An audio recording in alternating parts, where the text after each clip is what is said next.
The Indianapolis Colts from the quarterback position have never recovered from Andrew Luck retiring. It's a cold hard fact. They just have not recovered. Andrew Luck retires at the beginning of the 2019 season. They have to go with Jacoby Brissett. Jacoby does his thing, which is fine, but he's a backup for a reason, right? And then we get the carousel, the carousel, which, by the way, the Los Angeles Chargers, they metaphored very greatly in their opening, their schedule release video. That was great. But they've had a serious problem since Andrew Luck retired. The Jacoby Brissett experience was what it was. The Phillip Rivers experience lasted as long as it did, and then he retired, so they were forced to go and find another guy, and the other guy that they found was Carson Wentz, who was coming off of being basically booted out of Philadelphia for being outplayed by Jalen Hurts, and the team essentially, reportedly, I should say, turning on him. So, and the Carson Wentz experience lasted 1 year. It apparently left a bad taste in both the mouth of Carson Wentz and that of Chris Ballard, the GM. So he's gone. They bring in Matt Ryan now. It's like Band-Aid after Band-Aid after Band-Aid. That's all this team is doing, because the Colts have had the luxury of having a good enough team to mask a lot of the other problems, to mask the quarterback problems they have and some of the other problems. But defensively, it's a great team.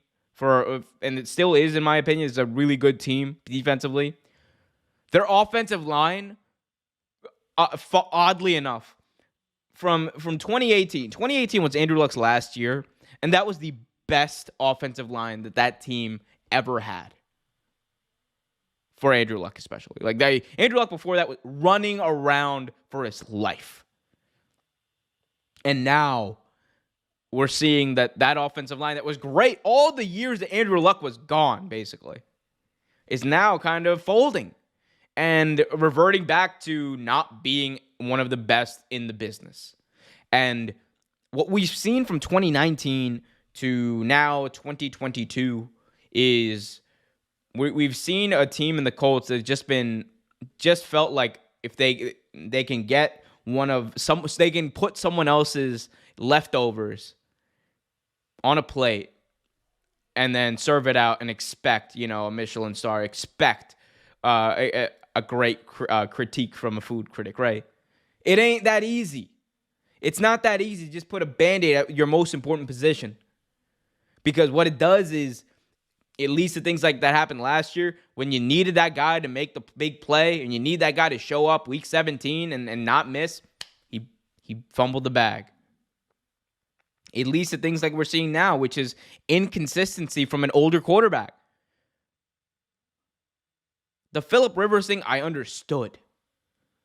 The Carson Wentz thing, I understood less considering what you gave up. You could have very much traded up for a younger quarterback in that 2021 NFL draft. There were so many good quarterbacks in that draft. You definitely could have traded up. Instead, Colts decided to take someone else's leftovers, take a handout from a team that did not want Carson Wentz. And now we're seeing exactly what that leads to, what that kind of mentality of we don't need to invest in the future when we have this team now. Because here's the thing, man. There's a reason you want to get a young quarterback in there and have him play with a good team for a couple of years, even if he's not ready immediately. You want him to be the guy you lean on 3-4 years out when the rest of your team maybe takes a step back and some of those other players get older. But instead, as those players have gotten older, so has their quarterback. It's just, and this is no disrespect to Matt Ryan. I think Matt Ryan has been a great quarterback for the vast majority of his career, and he's going to be remembered as one of the better ones of this generation. But come on.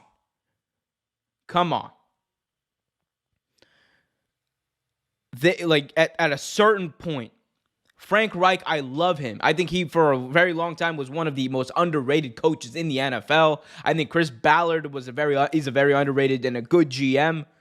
But at a certain point, you have to invest in a young quarterback to have a sustainable to have your competitiveness and to compete at a sustainable rate. Otherwise, you're just going to be a team that is good enough to compete for the playoffs, but is going to be held back by limitations from your quarterback. It's why it's the most important position on the field in the game every Sunday. Hey everyone, we hope you liked this video. If you did, be sure to hit that like button, subscribe, and hit that notification bell so you get notified whenever a new video is released. Until next time, keep it real.